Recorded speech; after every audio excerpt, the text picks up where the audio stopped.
You're listening to The Thinking Effect, where we help you do your daily best. And I'm your host, Tom Danger.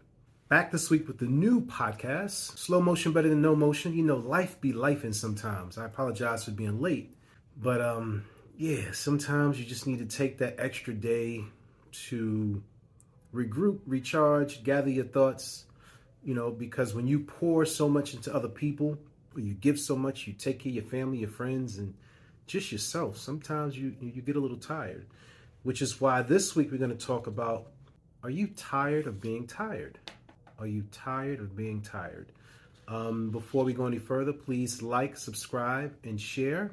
Going to make a few updates to the website, but you could always reach out to us on the website, tomdanger.com, TOMDANGER.com.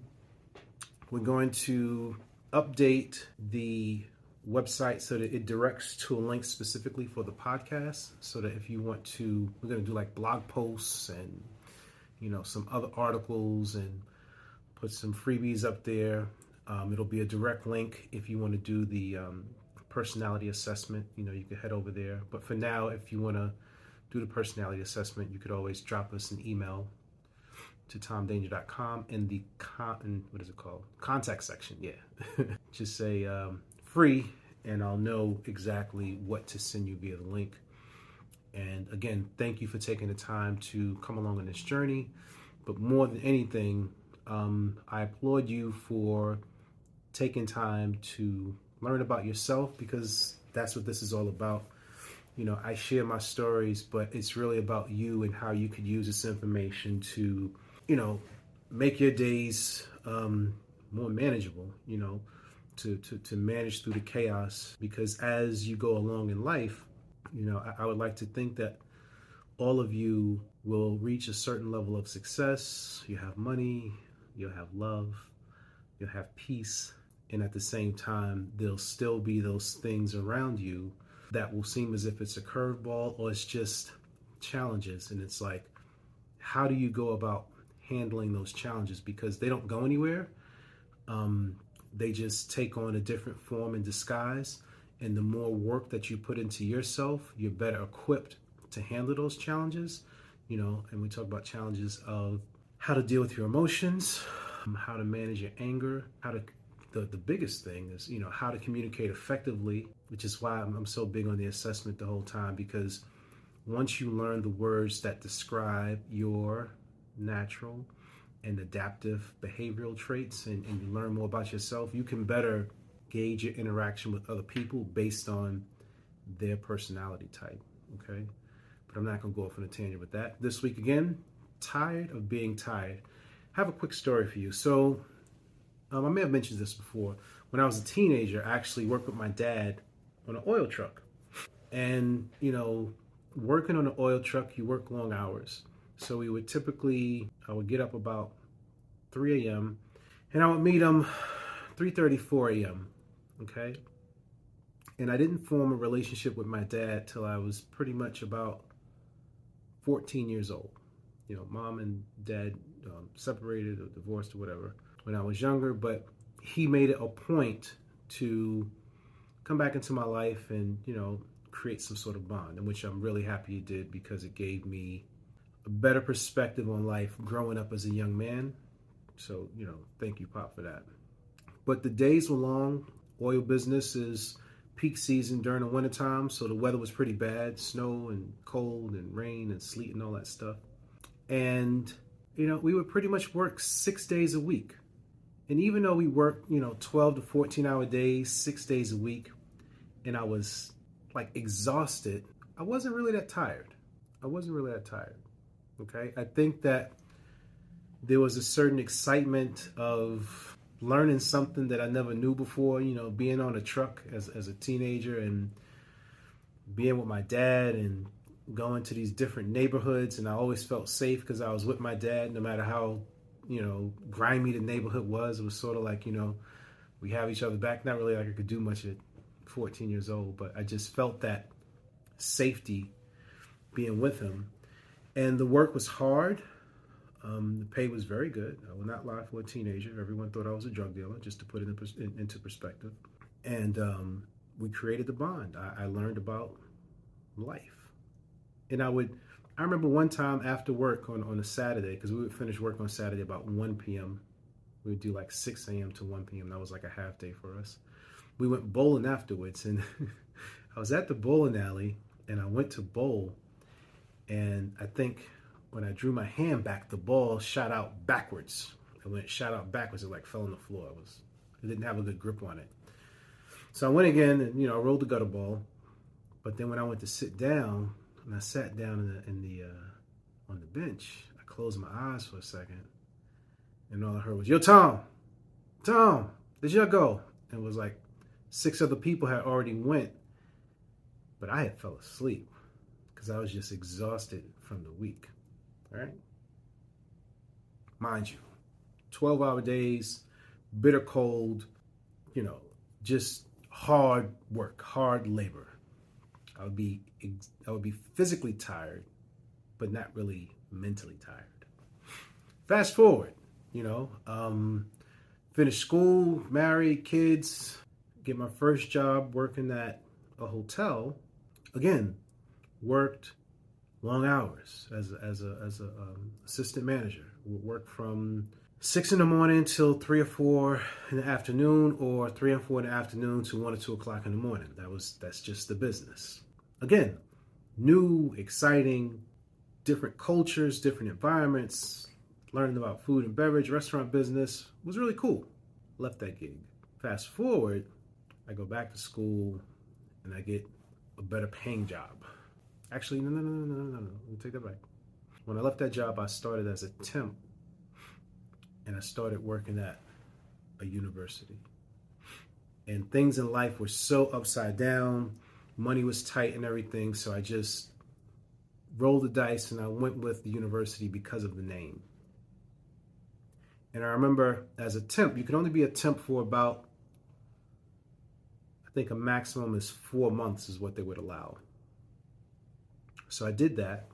And after the 4 months, they had to either offer me the position or apply for it or something like that. But I had applied for it at the 3rd month, like I really want this gig. Cool. Got the job. And, my journey at that particular job was about 13 years. And I could remember after being a temp and being excited and being there for about a year and a half, suddenly I didn't want to get out of bed. Like, it just felt hard to get out of bed. And the hours were not that long. It was pretty much 9 to 5. There wasn't any cold days. It was, for the most part, it was a pretty cushion type job. But I was tired. I would come home. I would be irritable. I wouldn't stay up late. I would go to bed at a decent hour. I'd go to bed like, 9:30, 10 o'clock. Get up at 6 o'clock. I'm still tired. I go back to this job. I'm interacting with people. I'm doing the best I can. I've managed to get promoted, but I'm still tired, right? And it wasn't until that I learned that because I'm an introvert, being around groups of people drain me, right?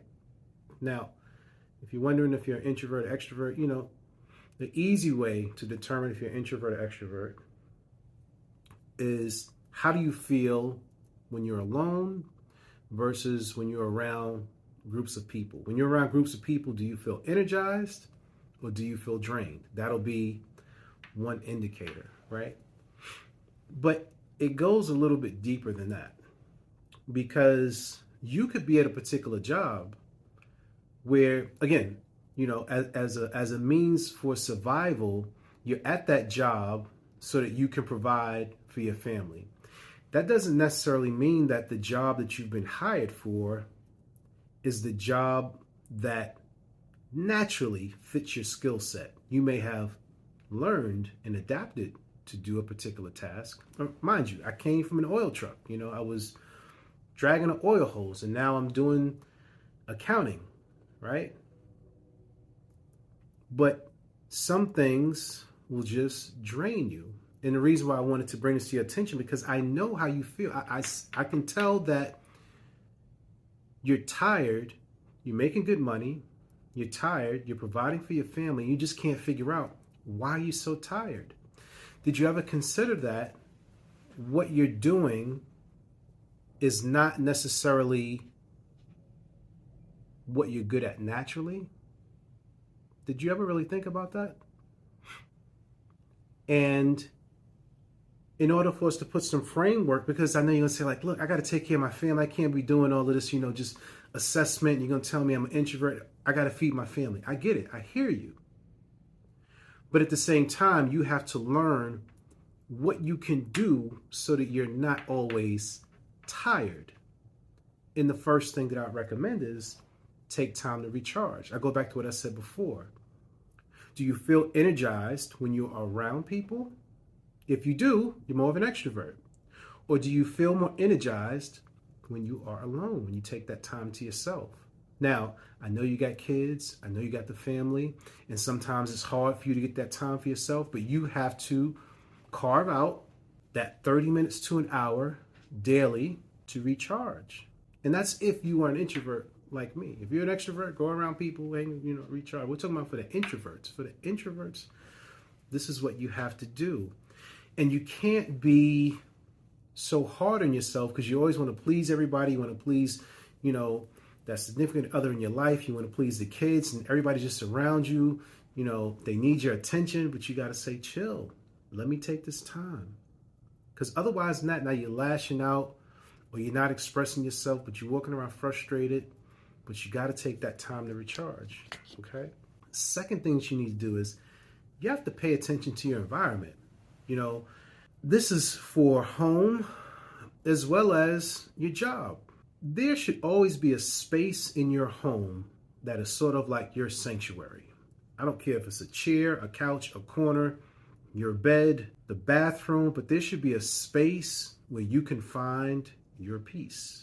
A space where you can recharge, where you have a few items in this space that make you feel good, that bring happy thoughts, that can take you to a particular place to help you again get out of that mindset of being tired.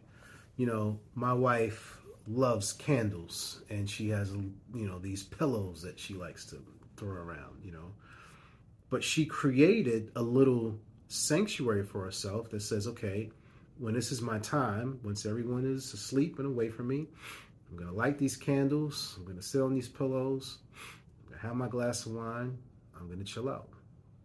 Whatever it is for you, you have to find out what that is and do it for you, because you can walk into your environment and, sometimes when you stay with family and stuff, family can be so toxic that in itself is draining. So sometimes you have to take that chance and figure out how to do it on your own so that you're not in that toxic environment. No different than being at a job where people have toxic mentalities and toxic traits. You have to charge your battery so full so that when you go around these other people, you can handle it, because it's like charging your battery, and then as you go around these other people and situations, your battery begins to go down, right? So you want to make sure that you have enough juice in the battery to sustain. And lastly, the third thing that I like to think of is the type of foods that you eat, right? And we've done episodes about this before, but I'll just sum it up by saying simply, add a portion to your diet that is from fruits and vegetables, right? Anything that gives life gives life. You know what I mean? So fruits and vegetables, seeds and such like that, add that to your diet. And then pay attention to how you feel. Like really pay attention to, how do I feel when I'm around these people? How do I feel when I'm in this space? How do I feel when I eat this food, right? And then from there, make the adjustments as to whether or not you're feeling tired, whether or not this space is set up right, whether or not this job is for you, whether or not you are in tune with yourself, or if you need to hang around a group of people to help get you right. Well, like I say, hit us up for the assessment, and then you could do that too. That was a lot. So if you have anything else that you'd like to add, please hit us at the website, tomdanger.com. This is the Thinking Effect, where we help you do your daily